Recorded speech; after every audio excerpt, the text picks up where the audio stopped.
Nomos is a German watch brand known for making incredibly well-made modern timepieces with in-house movements at a surprisingly decent price point. I got the chance to spend a week just doing my daily things around Los Angeles with one of their newer offerings, the Nomos Metro neomatik 41 update. My thoughts might surprise you.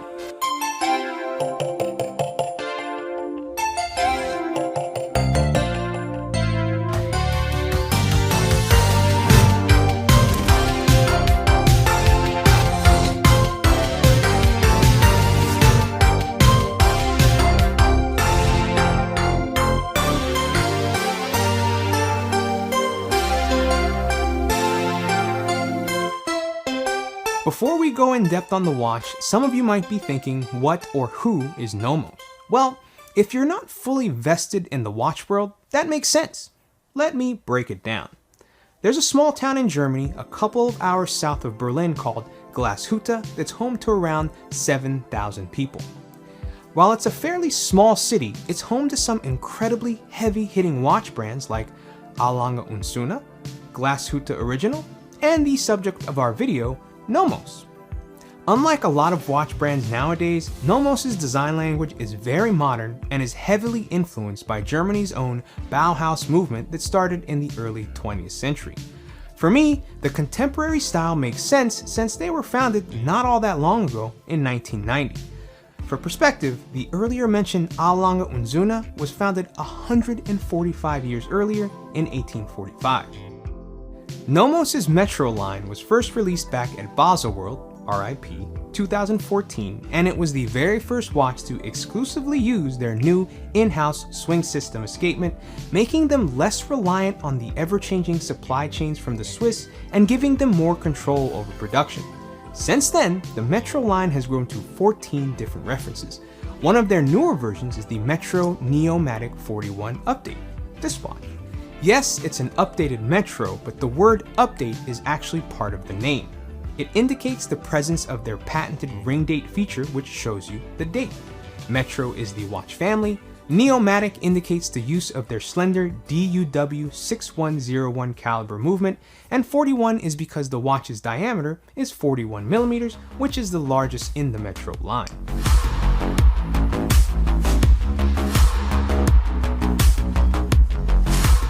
The Metro is meant to be cosmopolitan and smart with contemporary flair. At least that's what Nomos says, and I agree. The white silver-plated dial is home to hour and minute hands reminiscent of New York's Empire State Building, while the seconds hand subdial adds depth because it's slightly recessed and has concentric gradient circles. All very cosmopolitan.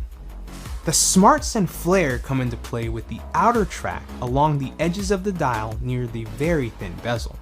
There, you'll see a string of numbers representing the days of the month with hollow pill-shaped gaps separating each day. Two bright neon orange markers fill those gaps and frame the current date. Not only does this add a nice pop of color to the dial, but it's very useful in helping me visualize the month. With a lot of watches, we're used to only seeing a number for the date, but seeing it represented as a location on a wheel gives me the advantage of seeing where we are in the month without even needing to know the exact date. If I peek over at my watch and see the orange markers near the 8 o'clock position, then I know we're 3/4 of the way through the month. It's one less step for my brain to process. I see the month as opposed to seeing a number and taking a millisecond to figure out where that number fits into the month. Yeah, I know it's silly, but that's my weird brain. The stainless steel case design is pretty simple. As mentioned before, it's around 41 millimeters in diameter and only 9.1 millimeters tall. It's also water resistant up to 50 meters. Everything is polished and overall it's just a cylinder really, and there's nothing wrong with that.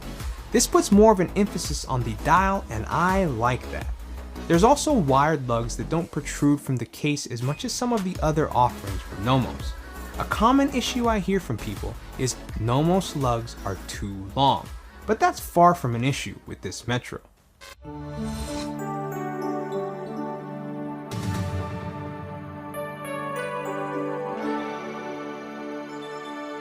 On the back of the watch, you get to see their in-house caliber DUW6101 on full display. It's a 27 joule automatic winding movement with a 42-hour power reserve. You can also set the date in both directions, which is a nice convenience. Tech specs are cool and all, but I mainly care what it looks like, and the Metro's movement doesn't disappoint, especially at its $4,660 price point. Under the macro lens, the finishing looks incredible for the segment. You get everything you'd expect: Côte de Genève, perlage, tempered blue screws, and rhodium-plated surfaces. I mean, it's a real bargain, and this is actually one of their more expensive stainless steel offerings. With their lower price watches, you still get the same standard of finishing all throughout the watch, movement included. So why is this such a bargain? Well, let's compare the competition. Semi-dressy watches with in-house movements, great modern designs that appeal to the youth, high-end finishing, and less than $5,000. I can't think of one. Omega has the DeVille, but the design is more classic, which is fine, but it ain't modern. There's Germany's Junghans Max Bill, which is a great watch. It's around a quarter of the price, but it's missing the in-house movement, and Nomos's finishing and overall feel are way more premium. It's another level, and obviously the price reflects that. This might sound ridiculous, but hear me out. Say that you're into A Longa Unzuna, I sure am, but want something more funky, youthful, and way more affordable, then check out a Nomos. This Metro Neomatic 41 update is a great watch, but all of their offerings are for the most part. Yes, Longa is in a totally different stratosphere when it comes to finishing, and everyone is going to roast me for even mentioning the two brands in the same sentence. But I think of Nomos as the more hip, more affordable, yeah, less refined, younger German sibling that's still pretty damn cool. Hot take! I better get out of here.